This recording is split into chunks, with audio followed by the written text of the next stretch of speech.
All right, this is The Nose, our weekly cultural roundtable. I'm going to tell you, before I even introduce our wonderful panelists, I'm going to tell you that we're going to begin the show by talking about the new Spider-Man Homecoming movie. And then in the second segment, we are going to update you on something that I'm almost certain, I'm like 100% certain that we've talked about this in the past, but there are new developments in the monkey selfie case. If you don't know what that is, well, we'll explain it to you. And we're also going to talk about one of the real controversies of the week, which is a David Brooks column in which he basically said that although there are structural inequalities that cause people socioeconomic distress in America, what's even worse is like how complicated sandwiches are. And how complicated everything else that goes with sandwiches and cultural markers and stuff like that. But the sandwich thing and the anecdote that prompted it has touched off a huge thing on Twitter. And so to get you in the mood, we this morning, Kyone Wolf and I wrote a sandwich song, and here it is. It's called a Lorenzo with a mild sopressata. What kind of a name for a sandwich is that? It's 1 part bruschetta and 2 parts frittata. For a non-foodie gal, this is no welcome mat. Complicated sandwiches, is there nothing better to do? Complicated sandwiches, I'd like to bid them adieu. 'Cause when you say bon me, my only thought is bon you. Your French mortadella seems a little bit phony. If you were a sandwich, you'd be full of baloney. You're an eaty gourmet with the soul of a fool. You've traded plain tacos for elite gabagool. Complicated sandwiches even when I don't want to. Complicated sandwiches, must they all have cilantro? Why can't I just have a Dagwood the way I long to? In a nothing burger world, we've had smoked love on rye, but the dish of the day is bacon, lettuce, and goodbye. Yes, a sandwich breakup song. So anyway, we'll deal with that topic a little bit later. We wanted to get you in the mood for that. And so let me tell you who's here. Sam Hatch is co-host of The Culture Dogs on Sunday nights on WWUH. It's going to just work out fine for you this week. You can listen to The Culture Dogs just as you're getting ready for Game of Thrones. Perfect. Yeah, it just sets up just perfectly. Carolyn Payne is an actress, comedian, dancer, and founder, director, and choreographer of Kinetic Dance. She's also the hero of today's show. Rebecca Castellani was supposed to be on. Carolyn was, in fact, on with us last week. Carolyn took ill. We sent out a call. Jonathan McNichol sent out a call. But we particularly felt we should have a woman on the panel here. And Carolyn volunteered. This is like last night, right, at 9 o'clock or something. Yeah, right? yeah. It was like, go see a movie. So I told her that she agreed to go see a movie. And like at 9 o'clock last night, she agreed to study up on the topics and get ready. Pedro Soto is also a hero. He came all the way up here he's sort of part of our New Haven Nose team, but there's certain things that we can lure Pedro up for, and I figured Spider-Man was one of them. He's chief operating officer at Spacecraft Manufacturing in New Haven. So we're going to begin with Spider-Man, or Spider-Man Homecoming specifically. I guess maybe to contextualize this a little bit. Well, we love Spider-Man. I believe he was introduced in comic books in 1962. But in the movies, because Spider-Man has to be very young, the franchise kind of churns over about every 5 years or so. Tobey Maguire began it all exactly 15 years ago, I think, and then Andrew Garfield. And now it's a young man named Tom Holland. Maybe we'll just, before we start talking about it, we'll have a little conversation, a clip from the movie. What am I looking at here? So this is the young Tom Holland as Spider-Man. I think this is when his friend realizes that he's Spider-Man. Yeah, he's got sort of a sidekick friend. Here we go. You're the Spider-Man from YouTube. I'm not. You were on the ceiling. I wasn't. Ned, what are you doing in my room? Man, let me in. You said we're gonna finish a Death Star. She doesn't know. Nobody knows. Well, I mean, Mr. Stark knows because he made my suit, but that's it. Well, Tony Stark made you that. Are you an Avenger? Yeah, basically. Dude, you can't tell anybody about this. You gotta keep it a secret. Secret why? Because you know what she's like. If she finds out people try and kill me every single night, she's not gonna let me do this anymore. Okay. I'll level with you. I don't think I can keep this a secret. This is the greatest thing that's ever happened to me. I can't believe this is happening right now. Okay, they talk really fast in their squeaky little voices, and you know, I mean, Pedro, in a way, it's kind of interesting what a difference 2 or 3 years in the age of a character makes. Tobey Maguire, as the original Spider-Man, was graduating from high school. That first movie sees him make the leap from high school to his after high school years. So presumably he's 17 or 18 years old. We know in this movie that this Spider-Man is 15 years old, and I think we're also living in an era of series like Stranger Things and stuff like that kind of maybe celebrate a slightly younger version of America. You know, there's something about this Spider-Man. He seems like immature in every possible way. Yeah, I think this Spider-Man movie in a very good way made me feel old. Like I was like, I'm looking at kids that are closer to my son's age rather than, you know, my age. So I thought that it was a really great. It really felt like a movie about kids and about what if you're a kid in this Marvel universe that happens to get superpowers, but you're 14, 15 years old. Right. So, and Carolyn, we were talking about before about you being a millennial. So supposedly this is the Spider-Man for millennials, and that maybe the sort of some of the references and some of the attitudes you would be on the opposite end of the millennial spectrum. I think from these characters. But I don't know. Did it work that way for you? Yeah, I love that he was just kind of this, you know, awkward mess of a teenager, and that translated into who he was as a superhero, that he just kind of can't quite get it right. He's just, you know, this like gangly teenager, and that's who he is even as a superhero at this point. So I thought that kind of made him this really quirky, lovable character, and sort of more interesting in some ways to me. Like it gave it more It made it more realistic, if you're going to say that for a superhero movie. And I have to say, like, I didn't hate this, and I am not a huge, if you listen to the nose, you know, I'm not like a huge lover of superhero movies, and the only reason I've seen ones recently has been because of the nose, and I think this one is probably my favorite.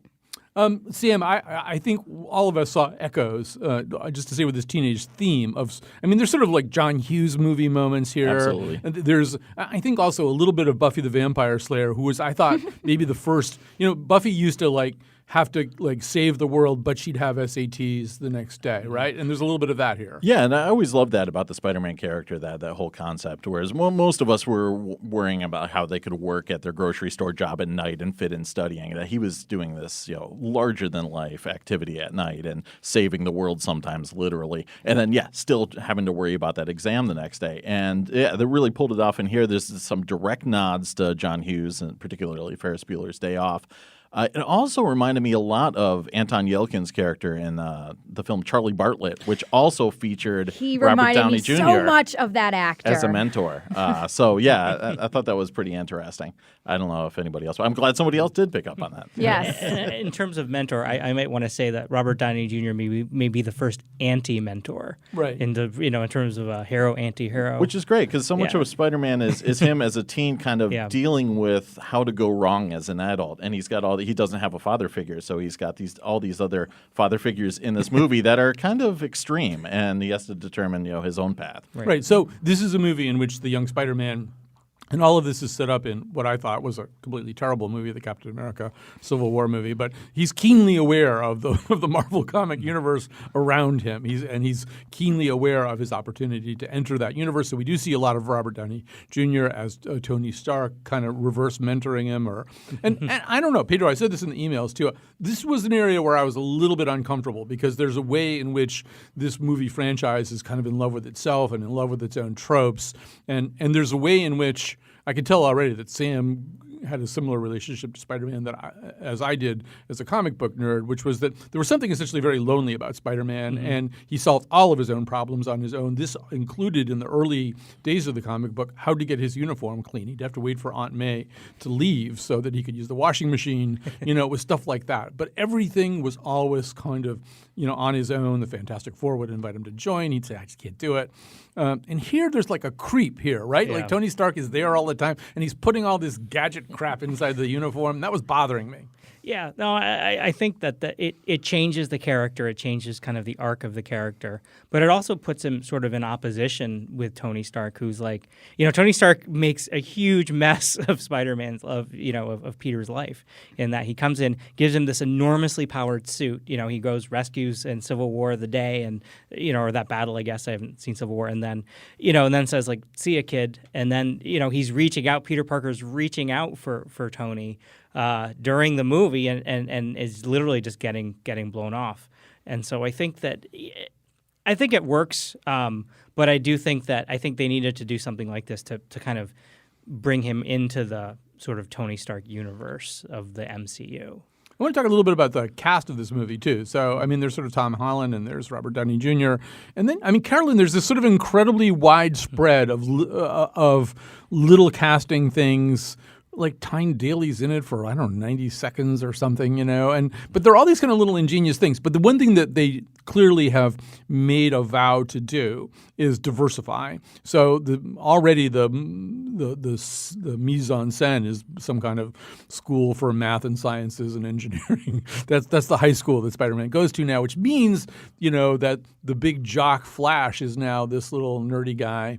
It's the guy from Grand Budapest Hotel. But the cast is diverse. There are people of a lot of different colors and ethnicities here, and also a lot of really interesting actors, including your friend and occasional performing colleague Hannibal Buress. Yeah, and I thought he was hilarious. His delivery. He plays this coach who. One of his pretty much main purpose in the film is to facilitate these Captain America PSA videos that the school has to show. That he doesn't really seem eager to show because he's like, well, he's sort of a war criminal now, but the school says I show this. Yeah. They're sort of like health class videos, right? Yeah. I love Hannibal, and I thought his performance in this was really fun. He had told me like, yeah, I filmed this. I have like one line, and I thought that. I liked all the characters, like Tyne Daly coming, and I thought Michael Keaton. For me, was a really neat villain. Yeah, I love the Vulture. I think it really brought something to the table with that character that, I don't know, I wasn't expecting much of the Vulture. So let's talk a little bit about that. Yeah, Pedro, I know that you had some thoughts about that. Yeah, too. I mean, I actually think that the Marvel Cinematic Universe is actually full of awful villains. They're all just terrible, except for Loki. Tom Hiddleston is amazing. Everyone else is kind of subpar. Michael Keaton as the Vulture, and again, the best thing about it is that he's not called the Vulture. I don't think they even mention it. He's just this guy. He's a thief of technology. The man has kind of stumped him down. But I thought he's kind of Trump era. I think he is right? a Trump era guy, and I think that he's really. I think. He feels like a real character. There's like a connection. There's pathos. There's actual. He's not trying to destroy the world. He's trying to make money. I won't spoil things on why he's making money. And I think that it's just a really and Michael Keaton obviously acts the pants off of the character. So. Right. I mean, I when I say of the Trump era too, I don't mean a rich Trump kingpin. Right. He's like this kind of scrap dealer who basically feels he's being left out, and he's getting screwed by Stark Industries, which I completely believe. And that's a fact. I mean, it is kind of a fact. It's a fact. Yeah, it's actually happening. Yes. Tony Stark has vertically integrated his mayhem so that his own company cleans up his messes. I mean, there's a twist we can't really give away, but there's sort of an encounter that he and Peter Parker have later in the movie where, I mean, Carolyn, he just isn't this. He isn't even like an Albert Molina, Dr. Octopus archvillain. He's just kind of this guy who's maybe a little bit to the wrong side of the line, right? Yeah, you get that. I think Michael Keaton is one of those actors who fascinates me. Just his face, his voice. I like seeing him in things, and he is that kind of villain where he's in that gray area, and especially with things that we don't want to give away here. You do feel it's humanized, and I think that's one of the things that this whole movie did for me that other superhero movies haven't necessarily. Because of how he was this like fallible teenager and because of who the villain is in the situation, everything did seem a lot more humanized with it. Yeah, and that one chat that he has with Peter Parker is so intense, and there's just so much violence brewing underneath the surface. But and, a but recognizable kind of chat that they're having. too. Exactly, Right. yeah. Exactly. And so, I mean, Sam, also, one thing we have to say is that these Marvel Comic Universe movies now have become these incredibly complicated marketing operations, too, where all kinds of things, teasers and stuff are buried in the movie, sometimes at the end, sometimes in the middle. There are constant suggestions about what other movies might be in the works. Sure. So you're watching Guardians of the Galaxies. At the end, you go, wait a minute, is Sylvester Stallone going to be like in some kind of, it's just like, and so here, for example, Donald Glover, who's Yes. really kind of emerging as one of the very accomplished comic actors of his generation, is there for a heartbeat for a couple of funny little scenes. He has a terrific line where he's talking to Spider-Man and says, in just a total deadpan Donald Glover tone, you got to get better at this part of the job. And so he's there, but if you're a nerd, I'm not pointing at you, but if you're a nerd, you Just know, saying. you know from the name of the character that he has that actually is a character with some larger significance. It's quite possible and so that goes on all the way through, right? We're all the whole time we're thinking, oh, well, there must be some other movie coming with that guy doing this, right? Yeah, and there's so many iterations of these characters too, and Donald Glover's character is hinting at a Spider-Man character from quite a while ago, but that I had almost half forgotten about. And there's so many of them, and each of them have been played by different characters within this universe over the years as these series keep getting reinvented. So you really have to be on top of your game to actually recognize some of the names that get thrown at you. But on the flip side, I don't mind that they inject all these little Easter eggs in there if it works in a satisfying story fashion. So yeah, Donald Glover's appearance in the film works on its own, whether or not he's a member of a larger Marvel lineage or not. And as long as it's satisfying from a story potential, Where it's then not like I'm a happy. 2-hour trailer for another movie Yeah, or exactly. other movies. Yeah. No, I think, Pedro, I think it sort of has changed how we movie today. I just turned movie into a verb, but I like it. Like how we movie. So how we movie with these movies is we go to the movie and we enjoy the movie. I think, as Sam said, I don't think that it's intrusive in any way, but then we're also kind of making like a little mental record. Like, what's that? Maybe we need to find out more. So then you go home and you hit IMDb, Yes. and you start looking all kinds of stuff up. And then the other thing is we really won't give away any of the surprises, but you really have to wait through the very, very last freaking credit. 'Cause that's how you movie these days, right? Exactly. I think that's that was almost like the meta end credit, right? I mean, I think it's just there's so much in these movies. I think to some degree they're meant for repeat viewing once you see it at home. They're meant for post discussion blogging of Easter eggs. I'm going to go look at, and I think they do help kind of support each other. And I really think that these Marvel MCU movies are really a genre of their own at this point. Sure. And they are. I think they by keep scaffolding and adding all these things. I do worry a little bit that at some point it's going to collapse because you'll have 2.5 hours of just reference. But I think that they're doing it pretty well so far. Surprisingly well. Yeah. But Pedro, could I also say, I think that they went even further this time. At least maybe. I mean, this was sort of. It was kind of tickling me the entire movie. And this is, once again, not a spoiler, not a giveaway. We've already kind of made it clear. But Michael Keaton, to the extent that he plays a nameable villain, he plays a nameable villain called the Vulture. And the Vulture has wings and he flies around. And, of course, Michael Keaton is most recently famous for a non-Marvel Comics Universe movie in which he played a fading or faded out comic book hero with wings who flew around. But so this is like, I don't know. Yeah. You're making the same gesture I was making. This is like a $19 million joke or something, right? Yeah, that's kind of I thought of that this morning, and I saw the movie this morning at 9 a.m. She's still digesting her popcorn. Right? Yeah, and I was alone in the movie theater, so I felt no shame in like using my phone to like Google things and bothering anyone else with the light of my phone. But I actually found myself Googling, like, is this a joke? Are they punking me? Like that he is Birdman, like that, he's this vulture character and he had just done this Birdman movie. So to me, sometimes with these Marvel movies and any movie that does this kind of, as you called it, like this like scaffolding where they're building all of these pieces into it, it's a lot of work. You know what I mean? Like I feel, and with these where I kind of feel like I'm behind the curve anyway, like this is not my universe. I don't know a lot. I don't want something where I have to put in that kind of work and investment in pretty much anything I do ever, especially going to see a movie. So, or making breakfast, as she Right. making cereal. She said before we went on the air, Too much scaffolding. putting milk on top of cereal would be way too much. so much extra work in your day.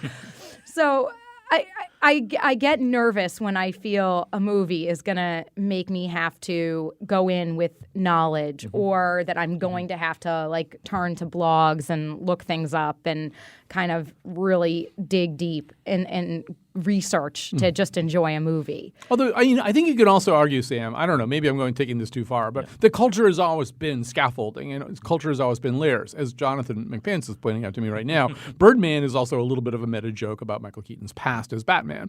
And so...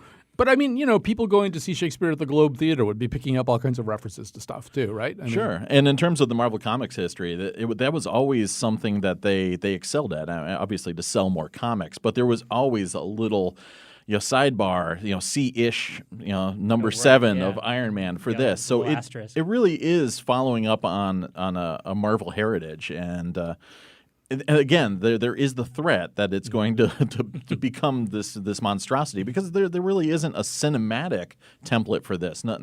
There's been large series, the James Bond series and everything, but nothing this interconnected and interwoven. So I'm fascinated they've been able to pull off that same template that was used in the comic books to spread the story across multiple titles. Except Pedro's fear is that James Bond will show up in one of these. He movies. might. Yeah, he's on his way. Yeah. The whole thing starts to give I in. mean, yeah, I think that it's we'll see as the years progress sort of how this goes. I think one of the good things with the Spider-Man movie was that it was not an origin movie. Yes, which was thankfully. fantastic. But it was sort of an introduction of the character and moving things along. But it also it had a lightness because it didn't have 1,000 superheroes in it. It was fairly compact in terms of what was happening in the movie. Even the big finale. The nice thing is that it really kept everything into about as small of a Peter Parker box as you could with a modern action movie. I mean, obviously there's the requisite destruction of a landmark and the requisite destruction of a large form of transportation, which happens in the movie. There's obviously a battle in the sky, which happens in the Marvel movies. But the scale of everything and what the stakes were all fairly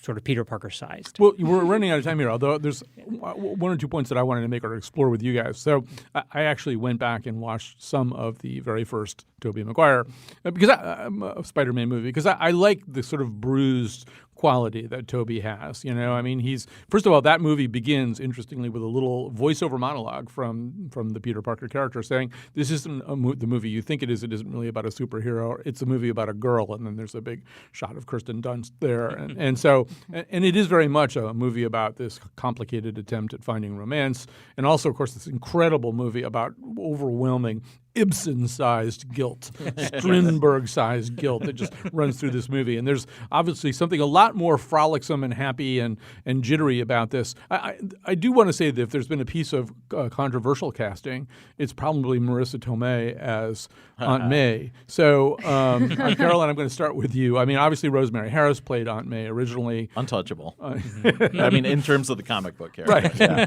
It's great. Rosemary Harris, who has had this incredible career in British theater, and then also, pretty significant career in movies of the 50s and 60s. If you go on our Wikipedia page, it says Rosemary Harris, known for playing Aunt May. It's like, okay, that's who you are. Alec now. Guinness, known for Well, playing. when we did the nose about the Captain America and they teased the whole Spider-Man thing and it became evident that Marissa Tomei was playing Aunt May, I remember Colin saying, in case you thought you were getting off this good earth without wanting to be attracted to Aunt May.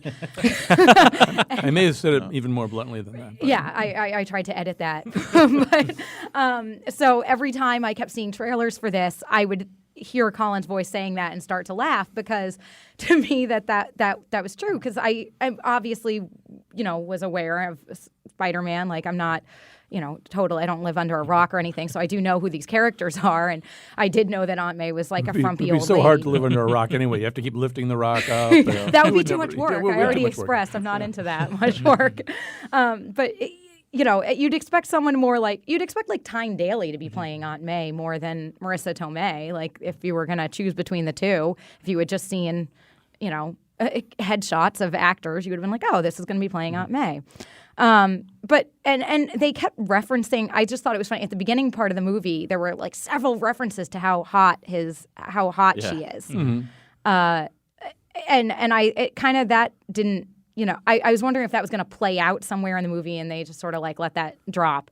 It was just they were just kind of rolling with this joke. Like, look, we know Aunt May is hot. Okay, now we're going to move on. There's many movies to come. They'll do something with that. But yeah, it also raises the question about whether Spider-Man is an Italian American. Because she is the hot Italian. The bodega guy says she's a hot Italian chick. So is Spider-Man Italian? We don't know yet. And just very quickly too, Pedro, just to sort of wrap that whole thing up. So we've gone from Kirsten Dunst to I have no idea who the female love interest was in the Andrew Garfield movies. I saw them, but they made no impression on them. But MJ, we could give this away. I don't know. No. I guess we can. No. Well, I love. It's cute enough to. Okay, we keep won't do at it. the We end. won't do it. Never But- mind. but we can talk about who is it? Liz. His. Yeah, we can. Anyway, we can. Well, We can talk about who it's not. Yeah, Yeah. I guess we can't talk about that either. I love Zendaya's character. It felt like something out of Scott Pilgrim versus the World or Right. an anime series. Yeah. Just kind of A little bit Scott Hughes, a little bit to John Hughes too. A little Yeah, bit for Scott sure, Pilgrim. yeah. Definitely. Yes. Anyway, I guess we're not going to do any. We're not going to spoil anything. All right. No. Instead, we'll take a break. We'll come back and we'll find out what universe Carolyn Payne really does live in. It's not this one.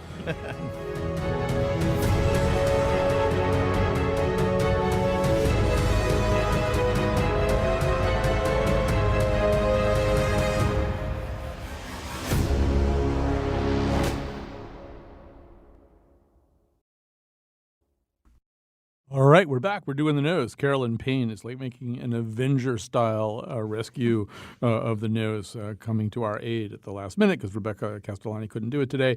Pedro Soto is the Chief Operating Officer at Spacecraft Manufacturing. And Sam Hatch, well, Sunday night, you're going, come on, Game of Thrones, start, And then what am I going to do with the my night? seconds Yeah. are ticking away. Well, at 8 o'clock, you can turn on WWH, listen to the Culture Dogs. I'm going to guess you might even talk a little bit about that, right? Yeah, I'm excited. Super excited for winter to come finally. All right, winter is coming. Spoiler alert. Spoiler alert. Winter's here. Actually, winter was here at the end of the last season. All right, we're not talking about that right now. Instead, we're going to talk about David Brooks, a columnist for the New York Times, had a column this week that began, I guess, maybe innocuously enough, and seemed as though it could be like your typical David Brooks column, which in many ways it was. But anyway, the title was "How We Are Ruining America." A lot of things could follow that particular title. He begins by talking about structural inequalities in the education system, in housing, and stuff like that. And then, and I think it's, well, anyway, then he says, starts talking about informal social barriers. And he writes, "Recently, I took a friend with only a high school degree to lunch. Insensitively, I led her into a gourmet sandwich shop. Suddenly, I saw her face freeze up as she was confronted with sandwiches named Padrino and Pomodoro and ingredients like sopressata, capicola, and a striata baguette. I quickly asked her if she wanted to go somewhere else, and she anxiously nodded yes, and we ate Mexican." Maybe I read that unfairly. I don't know. And then he goes on to talk about all these sort of cultural markers, which are essentially class markers. And then people just begin to make fun of him. And even if you never heard of David Brooks before the week began, if you have a Twitter account or maybe even a Facebook account, by the end you certainly knew about this whole big mess with these sandwiches. I don't know. Pedro, does he have any kind of point least when he gets to this thing? No. Well, I mean, his example, just to pick apart those paragraphs. I mean, that's like Vito's Deli in New Haven, right? It's like Max Bebo up here. Yeah, I mean, I just don't even understand. It's like I almost feel like he created this anecdote because if he went sort of like, oh, we went to a Vietnamese restaurant and my friend left, the friend would appear to be, racist in some way, right? And which is sort of like the Mexican kicker. Like it's just this whole construct. I feel like is just doesn't work. It's what he's talking about. And the fact that he says like this is worse than the other very good points that he makes about how rich people keep kind of taking the ladder away from everyone. But, these cultural signifiers that we do, I mean, I feel like nowadays it's all very flat. Like for just a quick example, like Starbucks and the coffee. I mean, like, everyone drinks Starbucks now, but, Starbucks, they have a nitrogen-based coffee, which I guess is all the rage out in the West Coast, right? So it's like Guinness coffee. Yeah. Like a month later, now Dunkin' Donuts has it. So like the cultural flattening of something which was a super exclusive coffee, it's hitting Dunkin' Donuts 2 months later. Kind of like fast fashion where things are on the runway and that are in there. So I just feel that there is the much faster pace of stuff that things get to a pretty accessible level pretty quick these days. Yeah, I know. That's a really great point. First of all, I love the way that you express that, and I feel as though, like Sam, today I was actually listening to Silvio Poggioli talk about coffee in Italy, and I was thinking, and I was listening very carefully because I'm thinking of going to Italy at late September, and I thought, and that's when you're in a foreign country and you really don't know how people order things, but I don't feel like. I think we're all just dealing with precious little sandwiches and precious little coffee things all the time. I don't think that's a Rosetta Stone that people can't decode. It was a shocker in the 90s. I remember my first encounter at Starbucks, and I literally had like Paul Rudd's character in Role Models where he freaks out about a venti. There's a reference everybody could get. Yeah, I did that in a Starbucks in West Hartford in like mid 90s or so. But yeah, after a while, it becomes so saturated, but I mean, I do appreciate how there is that aspect of it's your problem that you don't know Italian in a non-Italian restaurant situation. Whereas I just saw Dunkin' Donuts started opening up stores in the greater Los Angeles area, and they had these little like helpful pamphlets and like little stepping stones to get you through the Dunkin' Donuts experience. What are these strange items we're serving? Whereas Starbucks didn't do that when it came. It's just deal with this. Right. What on a Dunkin' Donuts menu requires a pamphlet? Apparently, Californians are completely bewildered by Dunkin' Donuts. Yeah, it was necessary. You can eat breakfast in the afternoon. Yeah. I mean, I have to say, here's my Papulian through line here is that if, in fact, Spider-Man is an Italian-American guy. Which he is, apparently. Which he apparently is. Well, I mean, one of the three indecipherable terms that was apparently on the menu board at this gourmet sandwich shop was capicolo, which in Tony Soprano terms is gabagool, right? Yeah. That's what a gabagool is, gabagool. So, like, the idea that that's somehow they're placed out of reach of the average person, to me, it's a little bit more of a commentary on these days you have to navigate, as Pedro's saying, a more polycultural experience. Sure. You're going to go in someplace and somebody's going to mention a banh mi or something like that, and you either know what that is or you don't. But, I mean... And you pronounce it wrong and they kind of smile at you and you go on about your day. Or you Google it on your phone and you know what it is. That's what I do at restaurants all the time. What is that? I have found myself Googling things on restaurant menus and trying to decipher what it is. And, oftentimes it's like some sort of exotic cheese or something, or right. Some sort of meat on it. I just feel like it's something that now everywhere does want to sound very fancy, so they will throw around these words, and it's this like foodie culture.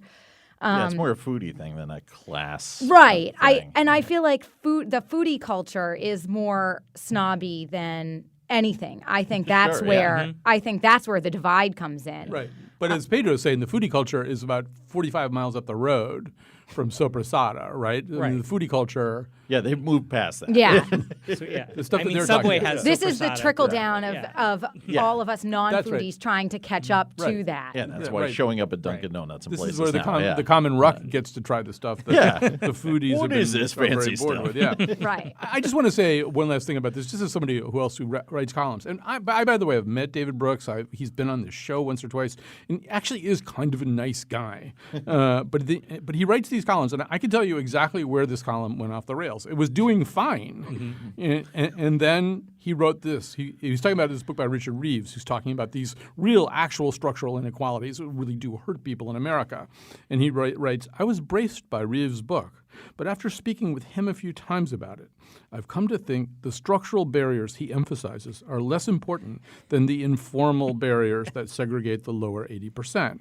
So he basically says the fact that people don't have enough money or access to good schools or the chance to live in neighborhoods that have the kinds of services and stuff that other people, that's less important than like knowing what's on the sandwich board or like what to say about David Foster Wallace, which was another one of the examples that he gave. Or yeah, go ahead. I just can't believe that in his editor didn't just say, that's not the, that's not how any of this works. It's like, no, it's the first part. Stick with the first part. Well, now it turns out I have another Papulian through line, which is I was thinking about this. So in this, he does have this other list of things, the right, I don't know, kinds of baby strollers and blah blah blah blah blah, and he does say and the right attitude towards David Foster Wallace.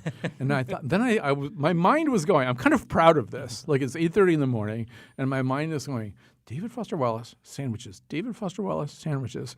And I suddenly thought about the movie The End of the Tour, where Jason Segel plays David Foster Wallace, and I remembered this. A lot of women in magazines are pretty in a way that is not erotic because they don't look like anybody that you know. That's true. Yeah, like you can't imagine them putting a quarter in a parking meter or like eating a bologna sandwich, whereas Alanis Morissette, I can and have imagined her just like chowing down on a bologna sandwich. I find her absolutely riveting. Okay, so there it is. That's right there. I mean, that's basically what David Foster Wallace needs. He needs a beautiful icon, but not too beautiful, somebody who can eat a bologna sandwich. And apparently that's what David Brooks needs too. So I don't know, get some Alanis Morris videos, David. You'll feel better. I don't know if that's really the cure for his problem. But anyway, all right, so we have to move on here. This is a thing that we have dealt with before. Our crack research department, that would be producer Jonathan McPants, has figured out, now I have to scroll all the way back through here to tell, it was on August 18th, 2014. Wow. I remember it well. Yes. Mark Oppenheimer, Tracy Wu Fastenberg, and James Hanley were our panelists, and we've discussed this controversy. The controversy at the time involved this nature photographer named David Slater, who had been photographing a kind of black macaque, a kind of monkey, and the monkey had taken his camera and taken a selfie, and it was a really good selfie. This is radio. There's no way we can. He made convey duck it to lips you. and everything. It was impressive. He really did. He just did the whole selfie thing. So it's a great. And so at the time, the main controversy I think had to do with Wikimedia and other sort of sharing sites being uncomfortable with the crediting situation. Like this really did belong, they thought, maybe to the monkey. Maybe the monkey had the rights to this picture. David Slater didn't have the right to. There was just like a thing going on there, and I think it was maybe also because Slater was objecting to the way people were using this photo as if he hadn't taken it. Whereas I think they were saying, well, a monkey took it; it's fair use. We can use it on Wikimedia.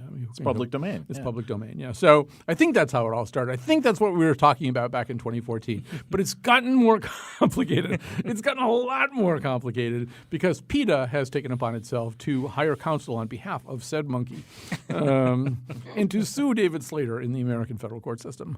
And so that's where we pick up our story. And I don't know, Pedro, take it away. Poor David Slater. I mean, and, it's just, I feel really bad for him, but it is really something where, I have a lot of respect for people who want to have animals be more ethically treated. But man, PETA, like you're taking this guy who's trying to save animals and you're suing him because you feel that the monkey needs a cut of this money. Right. So just to be clear, the monkey, PETA in the monkey's name, and the monkey may or may not be named Naruto, is the monkey is suing David Slater for copyright infringement. I can't even say these things. The monkey is suing David Slater for copyright infringement. And then this poor guy, I mean, he really, if he is to be believed, I mean, he's singing this song of woe, like he basically has no money. And I don't know, Carolyn? This seems more like something you would do stand-up about than something that you would have. Yeah, I just am processing this morning, and I don't even. I mean, what is the monkey going to do with the money? I'm not being smart, but honestly, what is the end game here? Is this monkey going to collect its settlement and buy a bigger Monkey habitat have, or tuition wear payments. some bling? I don't understand what the end game is with doing this. It's going to build a house like Sylvester Stallone has in Rocky III, but there's going to be more bamboo. I just and picture less this marble. monkey having its own jet and taking a selfie in the jet and being like, "Bam, nailed it, won my case."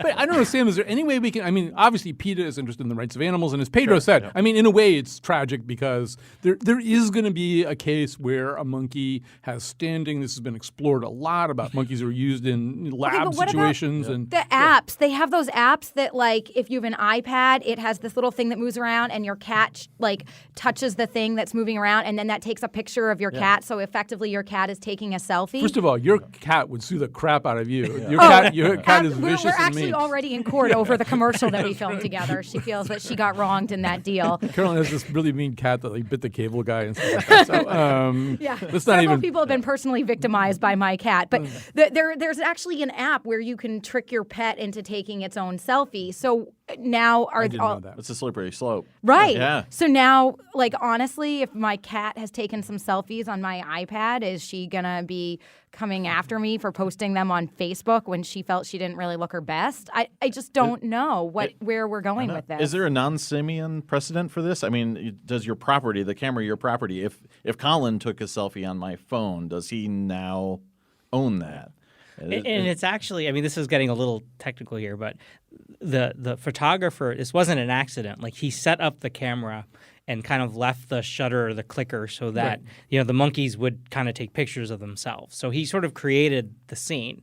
So yeah, exactly. Following that, he baited that monkey into a selfie. he did. That's where the lawsuit should be. Yeah, exactly. Monkey invasion of privacy. But his goal has been all along to save these monkeys and save this endangered species and stuff like that. And ironically, this case has called so much attention to them that it might work out that way, that he actually has done them a favor. He may be destroyed in the process, but all right. Yeah, as long as his message doesn't get drowned in the nonsense surrounding it. Yeah. So I guess wait, 3 more years, and we'll do another update on this story. Yeah, I'll be here. That's right. Okay. The follow-up. The nose is not letting this story go. All right, we're going to take a little break. Crack team. Yeah, we're going to on come it. back. We're going to talk about things we endorse. Monkey do, that's all it is, peaches. Love is monkey see and monkey do. Would I lie to you? Love is monkey see and monkey do. That's all